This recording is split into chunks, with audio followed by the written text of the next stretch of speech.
Hello, my name is Elizabeth Wagstaff, and I'm here to give my critique of the short film Eye Contact.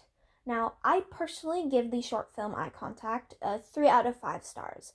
This film takes place on a running trail that goes through the woods, or down a beach, and up a lighthouse, and then down another road that leads to the house of our main character, the jogger. So, the jogger is a young woman who is jogging through what appears to be her usual path, as she seems very knowledgeable of the area. And later, and throughout the film, another character is introduced, a shadow man, as I have called him. So, as the jogger is running through the woods and down the beach, she reaches the lighthouse. She goes up the lighthouse, and at the top of the lighthouse, she looks down and sees a man who appears to be made of shadow. She doesn't. She seems a bit confused, but then she just goes back down the lighthouse. And as she is running away from the lighthouse, she looks back up, and the shadow man is now at the top of the lighthouse. The jogger seems a bit frightened and runs off and starts running back through her path. So, and eventually she reaches another blank road, just an empty road. She pauses for a moment to see if the shadow man is still following her, and she doesn't see anything for a moment, but as she turns away, we can see the shadow man in the background. She turns around, sees him, starts to turn away to run again, looks back again, and the shadow man is now right on top of her. She is incredibly frightened, nearly stumbles over while trying to run away, just keeps running. We get a few long shots of her running through the woods down into a neighborhood, and eventually we reach her house, where she falls down and starts to get back up right as the shadow man is right on top of her. She stumbles into her house, managing to lock the door right as the shadow man is on the just entrance of the house, and begins to call 911. So as she calls 911, she is looking around her house, and then the shadow man appears and she drops the phone, and that is where our version of the film cuts out.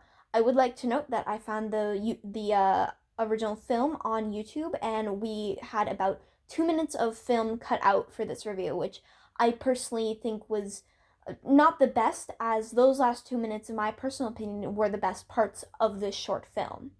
So, this short film is obviously supposed to be a horror film based on using the idea of fear of the unknown, fear of someone watching you and following you. The scare tactics generally used, we have a few jump scares, we have just a really intense music, running scenes, something characteristic of maybe a horror movie that would come out nowadays, maybe a kind of slasher film.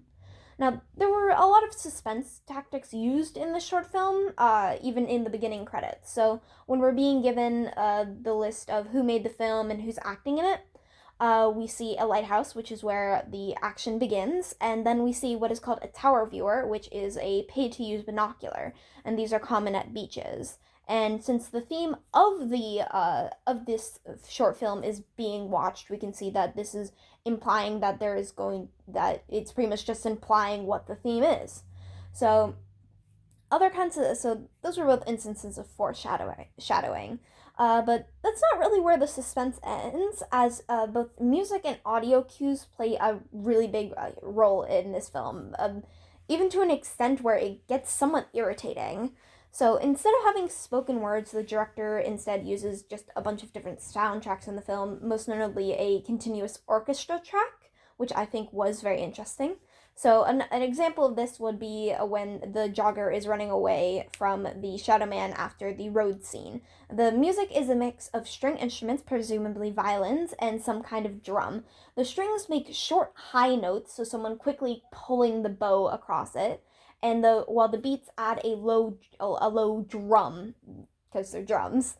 So this combination is something that is actually used quite frequently in horror movies to get someone's heart racing. It helps activate the flight or fight response. Now, well, audio is honestly the biggest part of this film. Camera angles are also used. So when we're first introduced to the shadow man, the jogger is standing on top of the lighthouse. She is looking down from the lighthouse and sees the shadow man, and then we get a close-up of the jogger's face as she looks incredibly confused. Later on, when the jogger notices the shadow man standing at the top of the lighthouse, we are given a quick panning shot and then zoom in on the shadow man. So that's a quick panning shot and then a close up. So after that, the jogger starts running again. So these would both be intended to add fear and confusion as to what is going on. Now, here's why I gave the film 3 out of 5 instead of something higher. So, while the use of suspense in horror is quite good, the music and audio cues of the film personally absolutely ruined it for me. They were way too heavy. At some points in the film, I was trying to hold back laughter because of how loud the music was and how silly it seemed. When you use music in a horror film, it's mainly to add to the mood. Well, in this film, it seems like the music was entirely trying to create the mood. Honestly, throughout the entire film and in the extended version I found on YouTube, there were only 15 seconds where music was not playing out of an 8-minute film. That is ridiculous. A horror film is supposed to have pauses in music to be able to let the audience decide if they are scared or not.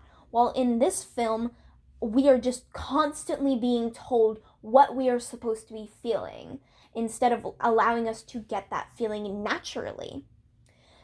Now, there are strengths, so the camera angles, the acting, and just everything else in the film, absolutely amazing. I loved it.